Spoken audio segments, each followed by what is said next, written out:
नमस्कार, राम राम सभी को। दोस्तों, आज की जो ये हमारी क्लास होने वाली है वो है राजस्थान के भौतिक प्रदेश। इंपॉर्टेंट टॉपिक है राजस्थान की। जब हम ज्योग्राफी शुरुआत करते हैं ज्योग्राफी की, तो भौतिक प्रदेश और स्थिति एंड विस्तार इसी से करते हैं। और ये इंपॉर्टेंट इसलिए होता है क्योंकि इनसे बहुत सारे फैक्चुअल सवाल बनते हैं, फैक्चुअल क्वेश्चन बनते हैं। इसीलिए इस क्लास में आपको थ्योरी भी मिलेगी और क्वेश्चंस भी मिलेंगे।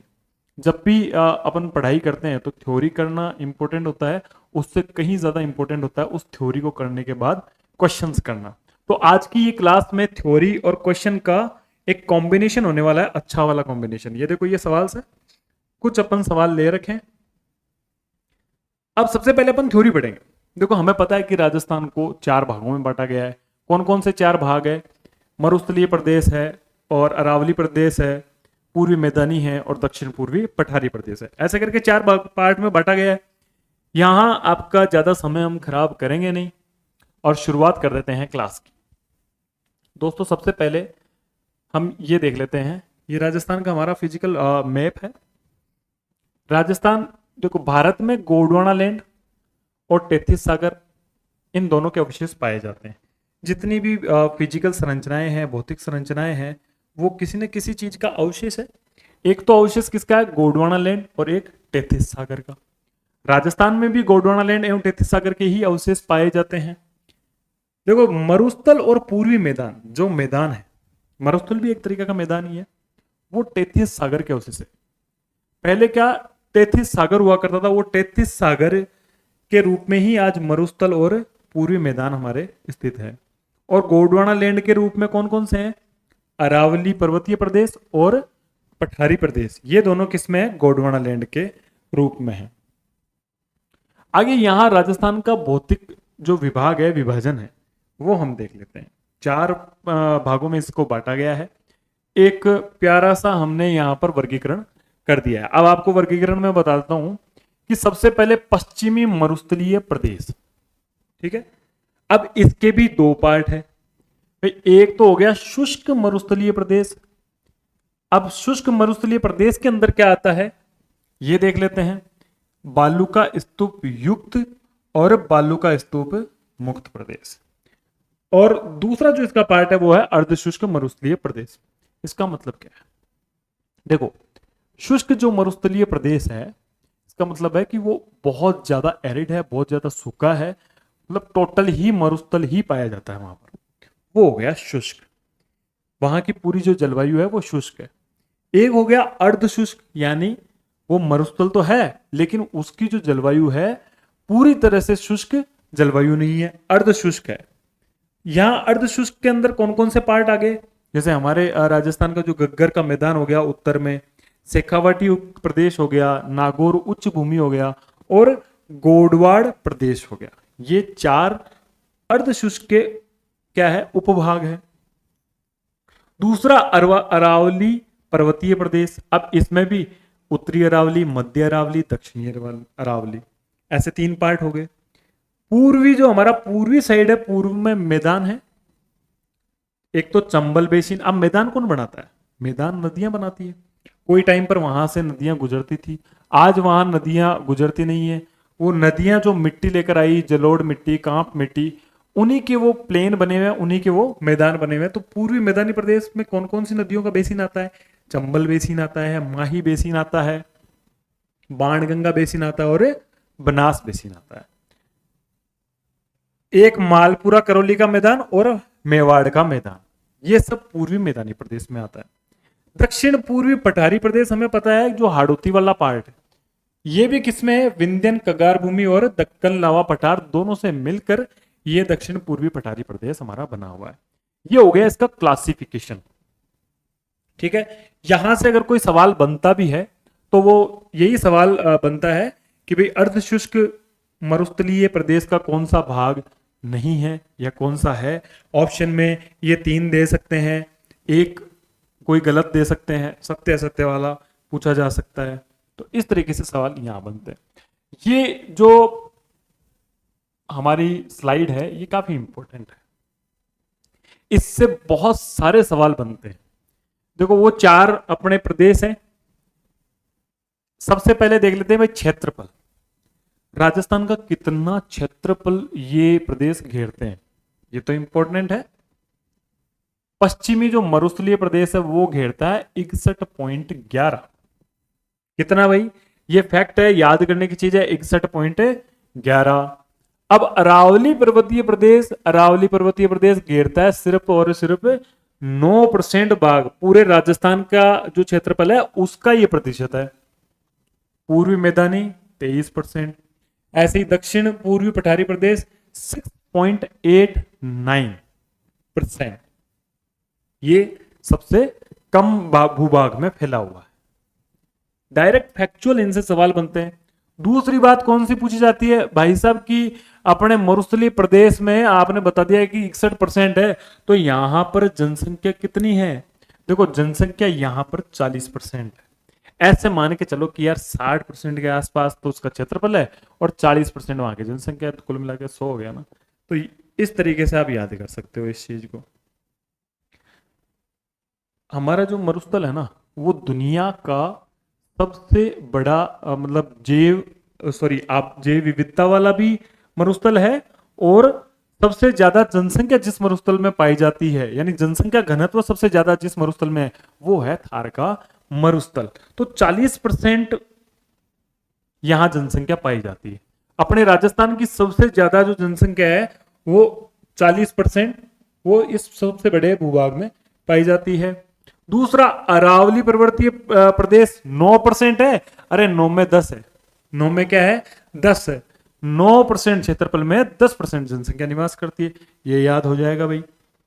अगला है पूर्वी मैदानी प्रदेश, 23 है, तो 23 का 3 ले लो, यानी 3 और 9, 23 में 39%। कितनी? 23 में 39%, याद रखनी है।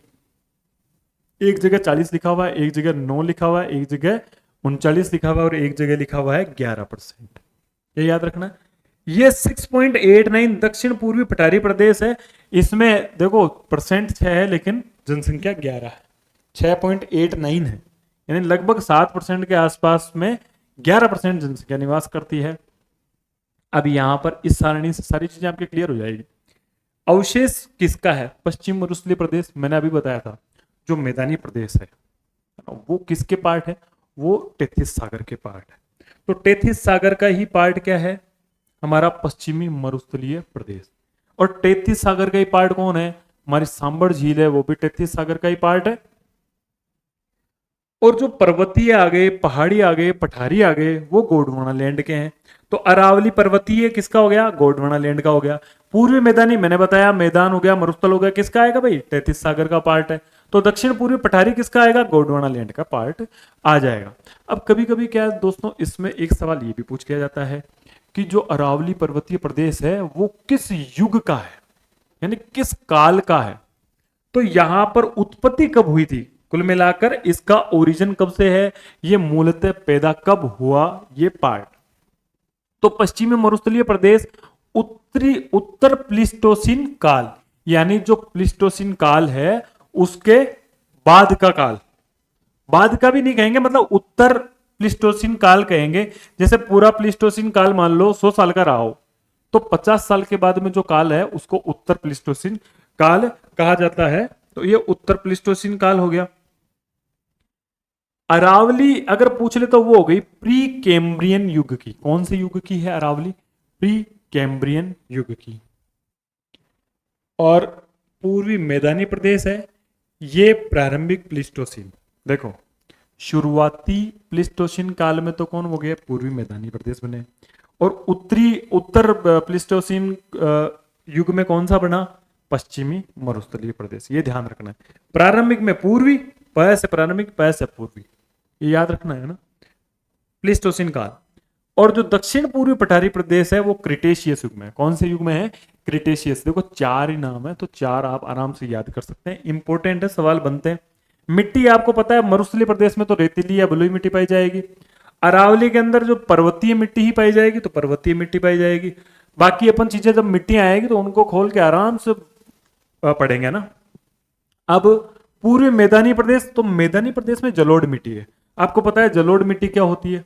जलोढ़ मिट्टी वो होती है जो कि नदियों द्वारा लाकर बिछाई जाती है, वो जलोढ़ मिट्टी होती है, तभी तो मैदान बनते हैं।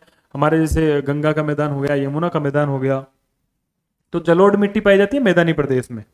अब भाई दक्षिण पूर्वी पठारी प्रदेश है, इनमें कौन सी पाई जाती है? काली मिट्टी। हाड़ौती वाला जो क्षेत्र है इसमें काली मिट्टी पाई जाती है, और काली मिट्टी बहुत उपजाऊ मिट्टी है।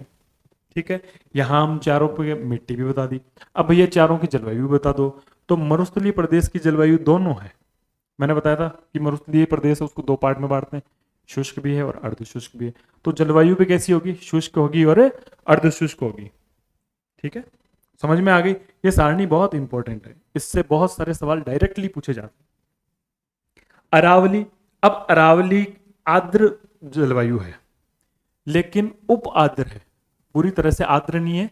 आर्द्र का मतलब होता है नमी, नमी युक्त जलवायु, तो ये उप आर्द्र है। ठीक है, पूर्वी मैदानी प्रदेश है, ये आर्द्र जलवायु है यानी नमी युक्त जलवायु है।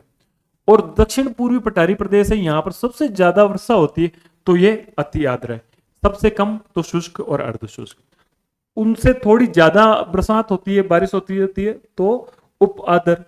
पूर्वी मैदानी प्रदेश है, इसमें अच्छी खासी बरसात होती है तो आर्द्र, और यहां सबसे ज्यादा बारिश होती है तो अति आर्द्र।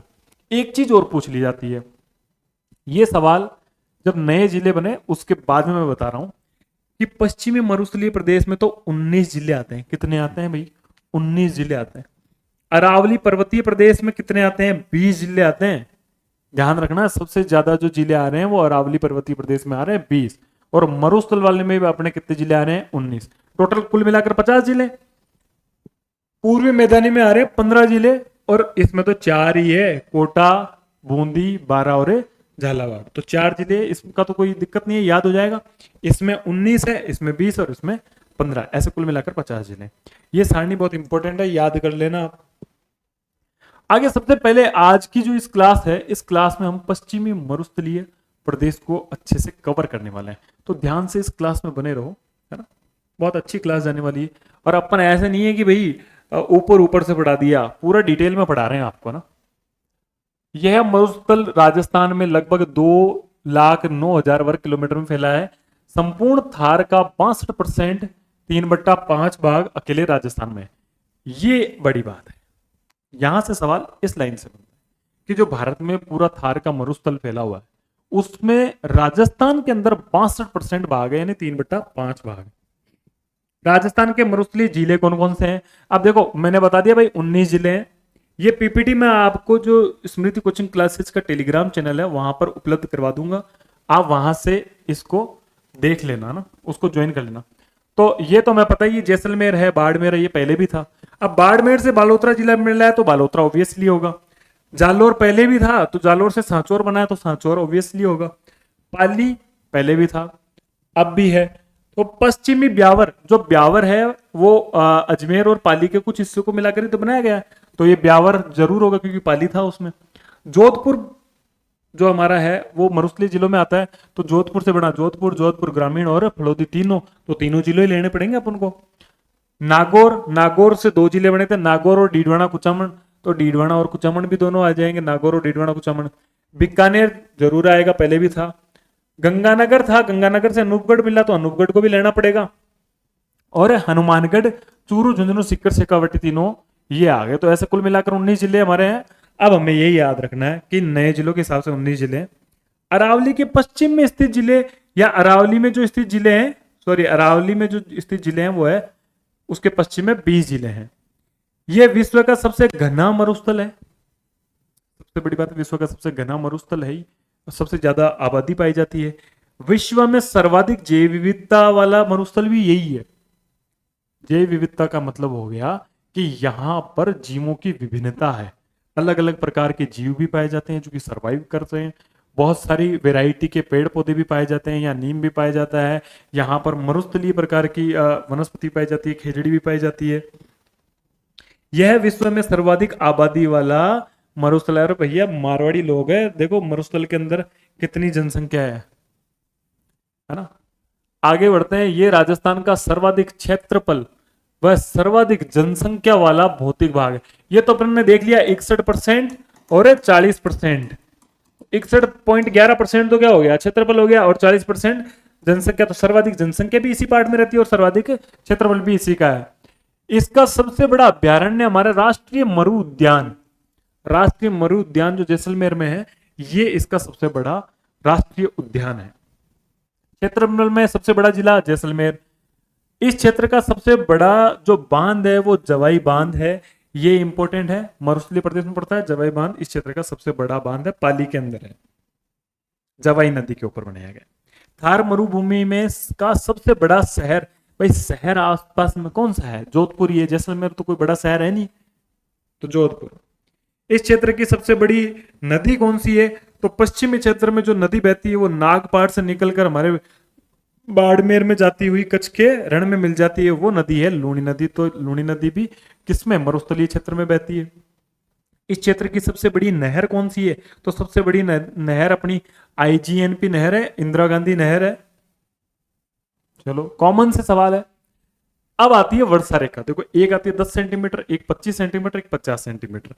10 सेंटीमीटर वाली जो रेखा है वो थार के मरुस्थल की पश्चिमी सीमा को निर्धारित करती है, जो कि भारत पाकिस्तान वाला ये हमारा पार्ट है ना, यहां ये 10 सेंटीमीटर की जो रेखा है वो है, मतलब यहां पर 10 सेंटीमीटर के आसपास ही बारिश होती है।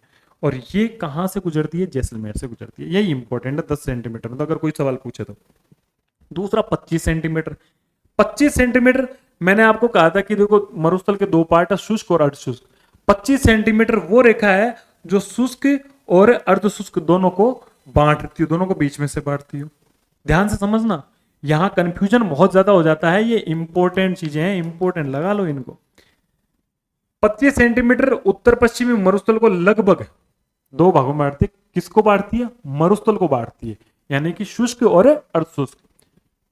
50 सेंटीमीटर वर्षा रेखा है वो राजस्थान को दो भागों में बांटती है, पूरे राजस्थान के नक्शे को दो भागों में बांटती है 50 सेंटीमीटर वर्षा रेखा। यानी इस साइड में जो है 50 से कम होगी, इस साइड में 50 से ज्यादा हो जाएगी। यही बात है भाई, ये कहानी यही खत्म हो गई, थ्योरी पढ़ने की कोई जरूरत नहीं है। शुष्क मरुस्थलीय प्रदेश अभी बता दिया। जो शुष्क है, मैंने कहा ना ये मरुस्थल को दो पार्ट में बांटती है 25, राजस्थान को नहीं मरुस्थल को। ये शुष्क है और ये कौन सा है? अर्धशुष्क है। तो शुष्क में कौन सी पाई जाएगी? 0 से 25, सही बात है। और जलवायु कौन सी होगी? शुष्क होगी। जिला कौन सा है? जिला जैसलमेर आ जाएगा, फलोदी आ जाएगा, बीकानेर आ जाएगा, थोड़ा सा जोधपुर का पार्ट आ जाएगा, बाड़मेर आएगा, जो किनारे किनारे वाले जो जिले हैं। बालोतरा आ गया। अब बाड़मेर से ही बालोतरा बना तो बालोतरा भी हमें पढ़ना ही पड़ेगा। और चूरू का थोड़ा सा पश्चिमी भाग है जो शुष्क में आएगा, बिल्कुल सूखी जलवायु में आएगा ये जिले। इस प्रदेश में बालू का स्तूपों का काफी विस्तार है। देखो ये बालू का स्तूप काफी इंपॉर्टेंट चीज है। बालू का स्तूप का मतलब है बालू के जो बड़े बड़े टीले हैं। अब इनको आकार के हिसाब से पढ़ा जाता है। इनके कैसे कैसे नाम होते हैं? जैसे बरखान हो गया, सीप हो गया, अनुदैर्घ्य हो गया, अनुप्रस्थ हो गया, रेखीय हो गया। ये इसके बालू का स्तूपों के प्रकार है जो कि हम आगे की क्लासेज में पढ़ेंगे। यहाँ सभी प्रकार के बालू का स्तूप पाए जाते हैं। कुछ स्थायी बालू का स्तूप है जिन पर वनस्पति भी उगी है, या आपने देखा ना बड़े बड़े टीबे हैं उनके ऊपर कुछ कुछ पेड़ पौधे भी उगे हुए रहते हैं। साथ ही इस क्षेत्र में स्थानांतरित बालू का स्तूप भी है। स्थानांतरित का मतलब क्या हो गया भाई? जो कि इधर से उधर खिसकते रहने वाले, हवा के माध्यम से, है ना, वो भी यहां पर स्थित है। एक हो गया बालू का स्तूप मुक्त क्षेत्र। मुक्त क्षेत्र का मतलब क्या हो गया? कि भाई वहां टीले नहीं है, बालू का स्तूप नहीं है। तो इस प्रदेश में दोनों ही है, युक्त और मुक्त। युक्त यानी है और मुक्त यानी नहीं है भाई।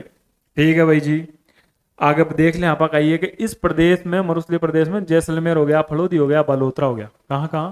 जैसलमेर, फलोदी, बालोतरा और बाड़मेर जिलों के कुछ भाग में तो बालू का स्तूप मुक्त यानी टीला रहित क्षेत्र भी पाया जाता है। कुछ भाग में ही पाया जाता है, ऐसा नहीं है सारी जगह पाया जाता है। और सबसे ज्यादा जैसलमेर में पाया जाता है इसका विस्तार। जैसलमेर में भी कहां पर?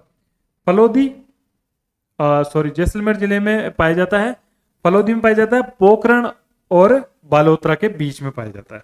पोखरण हो गया जैसलमेर में, बालोतरा हो गया जो बाड़मेर से अब अलग जिला बन गया। तो यहां पर ये बालू का स्तूप मुक्त क्षेत्र भी पाया जाता है। कंफ्यूज नहीं होना मुक्त और युक्त में। सम, सम कौन सा गांव है? सम है राजस्थान का वनस्पति रहित क्षेत्र टीला है, इसीलिए सम के अंदर डेजर्ट सफारी की जाती है। मतलब ऐसे नहीं है कि उस टीले के ऊपर कुछ उगा हुआ है, कोई पेड़ पौधे नहीं है, सिर्फ रेत ही रेत है। जो असली धोरे दिखाए जाते हैं ना, वो सम के अंदर है, वहीं घूमने का आनंद आता है।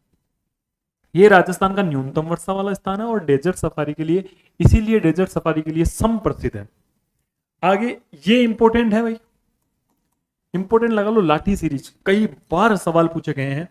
जैसलमेर जिले में पोखरण से मोहनगढ़, बस इतनी सी लाइन इंपॉर्टेंट है। कहां है?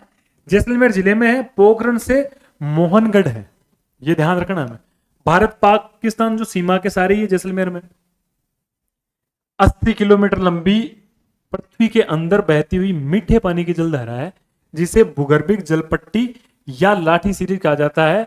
वैज्ञानिकों ने इसे सरस्वती नदी का अवशेष माना है। इसे 2007 में काजरी के वैज्ञानिकों ने खोजा है। इसी क्षेत्र में धामण, करड़, सेवण, ये घास है, ये घास के नाम है, धामण, करड़ और सेवण, ये पौष्टिक घास है। ठीक है, अब यहां इंपोर्टेंट क्या सवाल बनता है, लाठी सीरीज क्षेत्र कहां है? तो हम बता देंगे लाठी सीरीज क्षेत्र जैसलमेर के अंदर है, पोखरण से लेकर मोहनगढ़ में है। क्या चीज एक्चुअल में, ये जो धरती है, धरती के अंदर भूगर्भ में, धरती के अंदर एक जलधारा है, 80 किलोमीटर लंबी है और इसके अंदर मीठा पानी है बिल्कुल। और इसको भूगर्भिक जलपट्टी बोल देते हैं और या फिर लाठी सीरीज बोल देते हैं। काजरी जो संस्थान है, इसने ही इसकी खोज की थी 2007 में। यहां पर घास कौन कौन सी पाई जाती है? धामण, करड़े और सेवण, ये इंपॉर्टेंट चीज है भाई। आगे आ जाओ, चंदन नलकूप, काफी बार इससे भी सवाल पूछे गए हैं, तो स्टार लगा लो भाई इसको भी। जैसलमेर में लाठी सीरीज है ना, लाठी सीरीज में मीठा पानी है, तो उसके पास में ही कम गहराई पर है 2.30 लाख लीटर का क्षमता का मीठे पानी का एक नलकूप है। इसे थार का घड़ा कहते हैं। बस चंदन नलकूप इसीलिए है क्योंकि ये यहां पर जो लाठी सीरीज के पास में ही है और 2.30 लाख लीटर इसमें मीठा पानी है, इसलिए इसको थार का घड़ा भी कहते हैं। अब आ जाते हैं अर्धशुष्क में। मैंने कहा था कि शुष्क को बांटते हैं भैया किससे? 25 सेंटीमीटर से शुष्क, इधर शुष्क हो गया 0 से 25 और 25 से 50 अर्धशुष्क हो गया, इधर अर्धशुष्क है। और इसके बाद में राजस्थान आधे में बट गया 50 सेंटीमीटर पर। रेखाओं का बड़ा इंपॉर्टेंस है। यहां 25 से 50 होती है अर्धशुष्क में। जलवायु जो हो गई अर्धशुष्क होगी, ऑब्वियस बात है। जिले कौन से आ गए? अब बाकी जो जिले बच गए ना, वो सारे इसमें आ गए। और कुछ कुछ वो जिले भी हैं, उनका पार्ट भी है, जैसे गंगानगर, अनूपगढ़, हनुमानगढ़, चूरू, झुंझुनू, सीकर, जो कि शेखावटी वाला पूरा क्षेत्र में। याद रखना है कि शेखावटी वाला क्षेत्र किसमें आता है? अर्धशुष्क में आता है। अपना नागौर, डीडवाना, कुचामन, ये किधर आता है? अर्धशुष्क में आता है। ये ब्यावर हो गया, जोधपुर ग्रामीण और जोधपुर पाली हो गया, सिरोही हो गया, उत्तरी सिरोही, सिरोही का भी कुछ पार्ट आता है, और जालोर, सांचौर, बालोतरा और दक्षिण पूर्वी बाड़मेर, बाड़मेर का कुछ हिस्सा ये आते हैं। ये चीजें याद तो नहीं होती और पूछी भी खास कर नहीं जाती है। ठीक है, आगे बढ़ते हैं। ये जो अर्धशुष्क है, इसके भी 4 पार्ट मैंने बताए थे कि गग्गर का मैदान है ना, गोडवाड़ प्रदेश है, बांगर प्रदेश है, नागौरी उच्च भूमि है। ये 4 पार्ट इसके होते हैं। सबसे पहले पढ़ते हैं गग्गर का मैदान। हमें पता है कि गग्गर का मैदान किधर है। गग्गर नदी कहां पर बहती है? आपको पता होना चाहिए कि हनुमानगढ़ के अंदर टिब्बेवाड़ा में ये प्रवेश करती है। ठीक है, तो यह मैदान गग्गर नदी द्वारा लाई गई उपजाऊ मिट्टी से बना है। राजस्थान के उत्तरी भाग में हनुमानगढ़, गंगानगर और अनूपगढ़ जिलों में विस्तारित है। क्योंकि नदी उधर बहती है, तो ये ऑब्वियस बात है, उससे जो लाई गई उपजाऊ मिट्टी है, उसी से ये मैदान बना है गग्गर का मैदान। या अब गग्गर के मैदान के बारे में पूछ ले कि यहाँ की मिट्टी कैसी है, तो मिट्टी कैसी है? भूरी कलर की मटियार है और जलोढ़ मिट्टी है। पश्चिमी मरुस्थलीय प्रदेश का सर्वाधिक उपजाऊ है। पूरा का पूरा पश्चिमी मरुस्थलीय प्रदेश है, उसका सर्वाधिक उपजाऊ अगर कोई भाग है तो वो गग्गर का मैदान है। तभी तो हमारे गंगानगर और हनुमानगढ़ के अंदर काफी मात्रा में फसलें होती है। गेहूं सबसे ज्यादा वहां उगाया जाता है, वहां उसकी पैदावार होती है। इसीलिए होती है क्योंकि यहाँ गग्गर का मैदान है। और कुछ अपने IGNP के कारण भी होता है। नाली, अब ये नाली शब्द इंपॉर्टेंट है। नाली किसको कहते हैं? देखो यहां जो मैं थ्योरी करवा रहा हूं ना आपको, ऐसा मान लो टू द पॉइंट, एग्जाम के पॉइंट ऑफ व्यू से बहुत इंपॉर्टेंट ही होने वाली है। गग्गर के जो पार्ट है उसको हनुमानगढ़ में स्थानीय भाषा में नाली कहते हैं। अरे भाई जो गग्गर का जो पार्ट है भाई, इस क्षेत्र में ये नदी बहती है, तो उसको हनुमानगढ़ में क्या कहते हैं? उसको हनुमानगढ़ में बोलते हैं नाली। क्या बोलते हैं भाई? नाली बोल देते हैं। अब दूसरा शब्द आ गया बग्गी। उत्तर पूर्वी उपजाऊ मिट्टी के क्षेत्र को बग्गी कहते हैं। उस अपना उत्तर पूर्वी ये जो क्षेत्र है, जैसे मान लो ये राजस्थान का नक्शा है, मैं सही से दिखा देता हूं, ये अपना राजस्थान का ऐसे मान लो, ये ऐसे ही नक्शा है। ये जो क्षेत्र है उत्तर पूर्वी क्षेत्र, इसकी उपजाऊ जो मिट्टी है उस मिट्टी को ही बग्गी कहते हैं। राजस्थान में सर्वाधिक आंधियां हमें पता है गंगानगर में चलती है, सर्वाधिक आंधियां चलती है तो गंगानगर में चलती है। अच्छा भाई, पहला पार्ट हो गया गग्गर। अब अपन शेखावटी प्रदेश पे आते हैं। शेखावटी प्रदेश में कौन कौन से आते हैं? चूरू, सीकर, झुंझुनू और अब नीम का थाना भी, क्योंकि सीकर से ही बना है नीम का थाना। और अपना नागौर भी इसी में आता है, सॉरी जो डीडवाना कुचामन वाला हिस्सा। तो सीकर, झुंझुनू, चूरू, पहले ये तीन ही जिले आते थे, अब सीकर से बन गया नीम का थाना। और इधर नागौर का कुछ पार्ट जो कि डीडवाना कुचामन है, तो डीडवाना कुचामन का उत्तरी भाग भी शेखावटी क्षेत्र में लिया जाने लगा है अब। इसे क्या कहते हैं? शेखावटी प्रदेश को बांगर प्रदेश भी बोल देते हैं और आंतरिक जल प्रवाही क्षेत्र भी कहते हैं। अच्छा, बांगर और खादर का कॉन्सेप्ट आपको पता होना चाहिए। बांगर का मतलब है कि पुराने टाइम पर वहां पर नदियां बहती थी और वो जो मिट्टी लेकर आती थी, उस मिट्टी का वो मैदान बना हुआ है। अब वो मिट्टी नया जलोढ़ तो है नहीं, वो पुराना जलोढ़ है। तो पुराने टाइम से उस पर खेती होती जा रही है, तो अब वो अनुपजाऊ हो गया। तो वो पुराना पुराना जलोढ़ है, इसलिए वो अनुपजाऊ मैदान है। तो शेखावटी का जो क्षेत्र है बांगर प्रदेश है, वो क्या है? अनुपजाऊ है। प्राचीन जलोढ़ है, पुराने जलोढ़ को ही बांगर कहते हैं, हमें पता ही है, इसलिए बांगर प्रदेश भी कहते हैं इसको, शेखावटी वाले को। प्राचीन काल में नदियों से आई हुई उपजाऊ मिट्टी, जो अब नदियां नहीं बहने से, अब नदियां नहीं बहती है तो वहां पर नई मिट्टी नहीं आती है, ऑब्वियस बात है, तो अनुपजाऊ हो गई है। ऐसी अनुपजाऊ मिट्टी के मैदान को बांगर कहा जाता है। शेखावटी क्षेत्र में भी ऐसी अनुपजाऊ मिट्टी का मैदान होने के कारण इसको बांगर प्रदेश कहते हैं। ठीक है, बांगर और खादर का कॉन्सेप्ट आपको पता होना चाहिए, कंफ्यूजन नहीं होनी चाहिए। जोहड़ बोल दो या नाडा बोल दो, जोहड़ क्या होता है? ये जो शेखावटी क्षेत्र है, इसके अंदर भूमिगत जो जल निकालने के लिए कच्चे कुएं खोदे जाते हैं, उन्हीं कच्चे कुएं को वहां स्थानीय भाषा में जोहड़ कहते हैं। भाई ये जोहड़ है। शेखावटी क्षेत्र में वर्षा जल का संग्रहण के लिए, है ना, अपने वर्षा जल के संग्रहण के लिए चूनेदार अधः स्तर अनावृत होने के कारण आसानी से बनाए गए कच्चे कुएं हैं, जिन्हें स्थानीय भाषा में जोहड़ कहते हैं। देखो, जोहड़, नाडा, नाडी, टिब्बी, खड़ीन, ये सब चीजें हमें पढ़नी है, पता होना चाहिए कौन सी जगह कहां पर है। तो जोड़ शेखावटी में, इतना याद हो जाएगा तो भी बहुत है भाई, तो भी बहुत काम है। बीड़, अरे बीड़ तो आप नॉर्मली मारवाड़ी के मायने के वही है। मैं खुद भी ऐसे मान लो, अगर मैं डीडवाना कुचामन साइड से ही हूँ तो उसी जिले में मेरा गांव पड़ता है, तो वो भी शेखावटी क्षेत्र का हिस्सा है। तो बीड़ अपन कहते नहीं है कि यार भाई बीड़ का मायन होली कोई चीज, जैसे तो तुम्हारी गाय भैंस वगैरह गई होगी कहीं चरने, कह बीड़ में होली, बीड़ में ला दे, ऐसी किधर खो जाती है, तो यही बोलते हैं। तो बीड़ क्या है? शेखावटी क्षेत्र में घास के मैदान या पशु चारागाह के लिए सार्वजनिक क्षेत्र जो छोड़ा जाता है, उसी को बीड़ कहते हैं। बीड़ का मतलब है गांव के अंदर एक सार्वजनिक जमीन छोड़ी जाती है, जो एक तरीके से क्या होती है, सभी पशुओं के लिए, गांव के सारी डांडे डोर पशु वहां चरने जाते हैं। तो वो पशु चारागाह बोल दो या घास का मैदान है, तो उसी को बीड़ बोल देते हैं। एक मिलता जुलता शब्द है बीहड़। बीड़ और बीहड़ में अंतर होता है रात और दिन का। बीहड़ किसको बोलते हैं? अरे भाई, बीहड़ के डाकू, चंबल के डाकू, वो बीहड़ों में छुपे रहते हैं। तो वो जो चंबल नदी द्वारा एक मिट्टी का कटाव के कारण अपर्दन से बड़े बड़े खड्डे हो जाते हैं, उनको बीहड़ बोला जाता है, जो कि हमारे धौलपुर, करौली इस साइड में पाए जाते हैं। नदियों के द्वारा मिट्टी के कटाव यानी अवनालिका अपर्दन से बड़े बड़े खड्डे बन जाते हैं, उन्हीं को स्थानीय भाषा में बीहड़ कहते हैं। यहां पर एक आपकी जानकारी के लिए बता दूं कि हमारी वीडियो पटवार की टेस्ट सीरीज चल रही है, प्लस में हर एग्जाम के लिए जनरल इंग्लिश का दुर्गा बैच चल रहा है। अगर आप इंटरेस्टेड हो तो ये परचेज कर सकते हो। इसमें दोनों में आपको 20 टेस्ट मिलते हैं।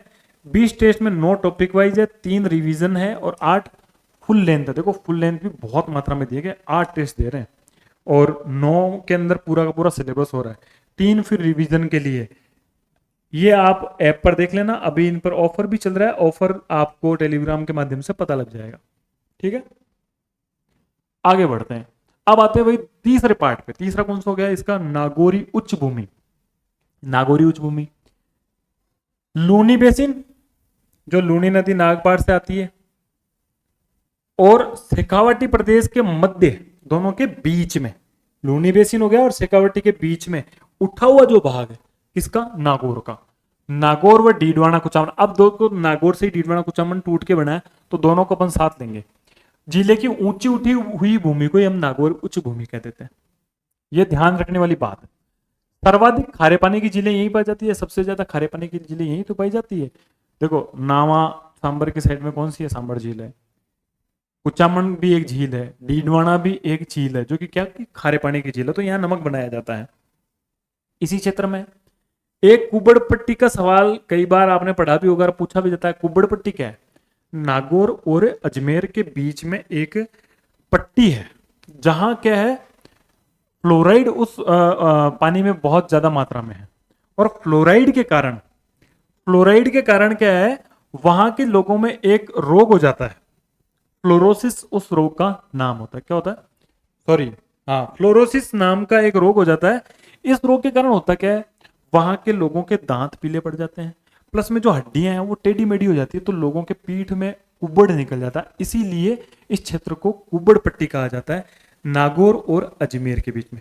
इंपॉर्टेंट जो लाइन है वो याद रखनी है, नागौर और अजमेर के बीच में है। भूमिगत जल है, उसमें फ्लोराइड ज्यादा है, और फ्लोराइड ज्यादा होगा तो दांत खराब होंगे, दांत पीले हो जाएंगे, और जो हड्डियां हैं वो मुड़ जाएगी, टेढ़ी मेढ़ी हो जाएगी, जिसके कारण व्यक्ति के पीछे कुबड़ निकल आती है। इसी कारण इसको कुबड़ पट्टी कहते हैं। ये कहां से कहां तक फैली हुई है? जायल से पुष्कर। जायल कहां पर पड़ता है? नागौर में। तो नागौर से अजमेर, ये ध्यान रखने वाली बात है, इंपॉर्टेंट चीज है, स्टार लगा लो इसको। अब पड़ता है भाई जी गोडवाड़ प्रदेश, अर्ध शुष्क का लास्ट पार्ट हम पढ़ते हैं। ये क्षेत्र मुख्यतः लूणी नदी और उसकी सहायक नदियों द्वारा निर्मित है। जहां जहां लूणी नदी गई है ना, और उसकी सहायक नदियों का प्रवाह क्षेत्र है, उसी को इन्होंने क्या बोला है भाई, गोडवाड़ प्रदेश में अपन ने बांटा है। गोडवाड़ प्रदेश का मतलब है मिट्टी कौन सी होगी इसमें? नवीन कांपीय मिट्टी, यानी नवीन मिट्टी होगी, जलोढ़ मिट्टी होगी, क्योंकि लूणी नदी जो है वो नई मिट्टी लेकर आती है, तो मिट्टी यहाँ की कैसी होगी? जलोढ़ मिट्टी होगी। एक शब्द आ गया नेहड़, नेहड़, बीहड़, बीड़, शब्द हमें पूरे के पूरे याद रखने वाली चीजें हैं, कंफ्यूजन बिल्कुल नहीं रखनी। नेहड़ बोल दो या निरहुद बोल दो। बाड़मेर और सांचौर जिले का वह भाग जो गुजरात के कच्छ को स्पर्श करता है, वहां लगभग 100 साल पहले समुद्र का जल लहराता था। इस क्षेत्र को नेहड़ कहते हैं। देखो, बाड़मेर और सांचौर, इसके नीचे अपन नक्शे में देखते हैं तो हमें गुजरात का कच्छ का रण मिलता है। कच्छ का रण क्या है? जो कि समुद्री पार्ट का ही एक क्षेत्र है। तो यहां बाड़मेर, यहां भी 100 सालों पहले क्या है, समुद्र बहता था, लेकिन अब वहां समुद्र नहीं बहता है। तो वो जो जमीन है ना, उस जमीन को ही क्या कहते हैं? नेहड़ कहते हैं। समझ में आ गई बात? चलो आगे बढ़ते हैं। यहां ये बहुत ही इंपॉर्टेंट चीजें हैं, 56 की पहाड़ियां, स्टार लगा लो। नाकोड़ा पर्वत स्टार है, पीपलूदिया स्टार है। 56 की पहाड़ियां, देखो 56 का मैदान क्या होता है, 56 की पहाड़ियां क्या होता है, इनमें कंफ्यूजन नहीं होना चाहिए हमें। बालोतरा में मोकलसर गांव से लेकर सिवाना, पहले ये जो 56 की पहाड़ियां हम पढ़ते थे, कहां पढ़ते थे? बाड़मेर में पढ़ते थे। अब जो हम पढ़ते हैं बालोतरा में, क्योंकि अभी बालोतरा में आ गया क्षेत्र, तो बालोतरा में ही पढ़ेंगे। पहले का याद रखना है भाई, बाड़मेर में था। मोकलसर गांव से सिवाना तक लगभग 11 किलोमीटर लंबी व 1.5 किलोमीटर चौड़ी गोलाकार पहाड़ियां हैं, और ये 56 पहाड़ियां हैं। कितनी संख्या में? 56 है, इसलिए 56 की पहाड़ियां कह दिया। पहले बाड़मेर में पड़ती थी, अब बालोतरा में पड़ती है। ठीक है भाई, 56 पहाड़ियों का समूह होने के कारण इनको 56 की पहाड़ियां कहते हैं। सबसे ज्यादा क्या पाया जाता है? तो सबसे ज्यादा आपको पता है, जालोर, सांचौर, बालोतरा, इस साइड में कौन सा क्या पाया जाता है? ग्रेनाइट। जालोर को ग्रेनाइट सिटी बोला जाता है। तो यहां बालोतरा में ग्रेनाइट 56 पहाड़ियों में पाया जाता है, इसलिए इनको ग्रेनाइट पर्वत भी कहते हैं। ये बात क्लियर है भाई? आगे बढ़े, इंपॉर्टेंट है 56। अब एक चीज यहां ये भी पूछा जाता है, 56 का मैदान। तो 56 मैदान भी आपको मैं लगे हाथ बता देता हूं। तो ये जो 56 का मैदान है, ये है बांसवाड़ा दक्षिण में, प्लस प्रतापगढ़। इन दोनों के बीच में 56 गांव पड़ते हैं। सॉरी, 56 गांव नहीं, सॉरी, 56 नदी नाले। बांसवाड़ा और प्रतापगढ़ के बीच में 56 नदी नालों का समूह है। उस समूह को 56 का मैदान कहा जाता है। ठीक है, 56 नदी नाले पड़ते हैं, उस मैदान को क्या कहा जाता है? 56 का मैदान कहते हैं। 56 की पहाड़ियां कहाँ है? बालोतरा में। 56 का मैदान कहाँ है? बांसवाड़ा और प्रतापगढ़ के बीच में। अब आते हैं नाकोड़ा पर्वत, स्टार लगा लो, इंपॉर्टेंट है। नाकोड़ा पर्वत पहले बाड़मेर में पढ़ते थे। यहाँ एक पार्श्वनाथ जी का जैन मंदिर है। देखो पार्श्वनाथ जी कौन थे? पार्श्वनाथ जी जैनियों के 23वें तीर्थंकर थे। कौन थे? 23वें तीर्थंकर थे। और इसको नाकोड़ा भैरव के नाम से भी जाना जाता है। कीर्ति रत्न सूरी जी ने इसकी जो प्रतिमा स्थापित की थी, तो उसको नाकोड़ा भैरव भी कहा जाता है। नाकोड़ा भैरव जी की भी यहाँ एक मूर्ति है। ये इंपॉर्टेंट है, बालोतरा बाड़मेर में है। और अपने कला संस्कृति के हिसाब से भी ये सवाल इंपॉर्टेंट है।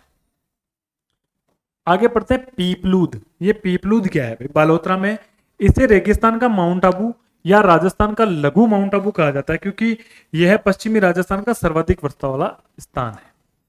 पीपलूद कहां पड़ता है? बालोतरा में। पश्चिमी राजस्थान में सबसे ज्यादा यहां पर बारिश होती है, इसलिए इसको क्या कह देते हैं? माउंट आबू बोल देते हैं, छोटा माउंट आबू बोल देते हैं। किसका? रेगिस्तान का। ठीक है भाई। सिवा 56 की पहाड़ियों में स्थित पीपलूद हल्देश्वर महादेव का मंदिर है। अब ये भी 56 की पहाड़ियों में स्थित है, और यहाँ पर मंदिर कौन सा है? हल्देश्वर। भाई इतने सारे मैं फैक्ट्स पढ़ा रहा हूँ, याद भी हो रहा है या समझ में भी आ रहा है? अगर समझ में आ रहा है ना, तो आप एक बार कमेंट में कर दो कि भाई हमें समझ में आ रहा है। आप रेगुलर क्लासेस लाते रहिए। सिवाना जालोर की पहाड़ियां, ये पर्वत जालोर ग्रेनाइट तथा रायोलाइट चट्टानों से बने। सिवाना जालोर की पहाड़ियां किस किस से बने? भाई ग्रेनाइट और रायोलाइट से बने। ठीक है, आगे बढ़ते हैं। आगे भाई ये जो क्लास है यही समाप्त होती है। अब इसमें हमने मरुस्थलीय प्रदेश का पूरा डिटेल में पढ़ लिया। आगे हम अरावली पर्वतीय प्रदेश पढ़ लेंगे, पूर्वी मैदानी प्रदेश पढ़ लेंगे, और दक्षिण पूर्वी पठारी प्रदेश पढ़ लेंगे। ये क्लास यहीं पर समाप्त होती है। एक चीज मैं आपको बता दूं, अगर क्लास की पीपीटी चाहिए तो स्मृति कोचिंग क्लासेज का जो टेलीग्राम चैनल है उसको ज्वाइन कर ले। एक लर्न विद रजनी का हमारा टेलीग्राम चैनल है, उसको भी ज्वाइन कर ले, क्योंकि हम यहाँ पर जो है इंग्लिश का कंटेंट मिलता है, यहाँ पर आपको सामान्य ज्ञान का यानी जीके का और अदर सब्जेक्ट्स का कंटेंट मिलता है। अच्छा, अगर आपको ये क्लास मान लो पसंद आ रही हो कि सर ये क्लास आप रेगुलर लाते रहिए, तो आज इस क्लास पर आपको कमेंट करना है कि पसंद आ रही है या नहीं आ रही है, या मुझे कुछ और बदलाव करना है। हालांकि मैं आपको एक बार के लिए वो क्वेश्चन करा देता हूं, मैं भूल ही गया था, क्वेश्चन भी लाया था मैं। क्लास यहाँ समाप्त नहीं हो रही है। आई एम रियली सॉरी, क्योंकि मैं ये नया ही कॉन्सेप्ट लेकर आए हैं, सवाल और इसका। देखो अभी ये सवाल एक बार जल्दी जल्दी कर लेते हैं। थार का गढ़ा, चंदन नलकूप, बताइए हमें, अभी पढ़ा था। राजस्थान को उसकी भूआकृति की दृष्टि से कितने प्रमुख क्षेत्रों में? तो 4 में बांटा जा सकता है। सही आंसर। लाठी सीरीज से किससे संबंधित है? भाई लाठी सीरीज अभी अब आपने पढ़ ली। क्या जिप्सम है? क्या पेट्रोलियम है? क्या जलभृत? बिल्कुल जल की पट्टी है, भूगर्भिक जल की पट्टी है। जैसलमेर में पोखरण से मोहनगढ़ तक पाई जाती है। हमें पूरी जानकारी है भाई साहब इसकी। निम्नलिखित में से कौन सा कथन गलत है? पश्चिमी रेतीला मैदान तैतीस सागर का अवशेष है, मैंने बताया था। पश्चिमी रेतीला मैदान, पूर्वी मैदान, दोनों क्या तैतीस सागर के अवशेष है। अरावली सबसे पुरानी, ये बात इंपॉर्टेंट है, अरावली प्राचीन वलित पर्वतमाला है, ये भी सही बात है। दक्षिण पूर्वी पठारी गोंडवाना लैंड भूमि का विस्तार है। दक्षिण पूर्वी पठारी और अरावली दोनों गोंडवाना लैंड के हैं, ये भी बात सत्य है। सिंधु नदी द्वारा उत्तर पूर्वी मैदान का निर्माण किया गया है, ये बात बिल्कुल गलत है।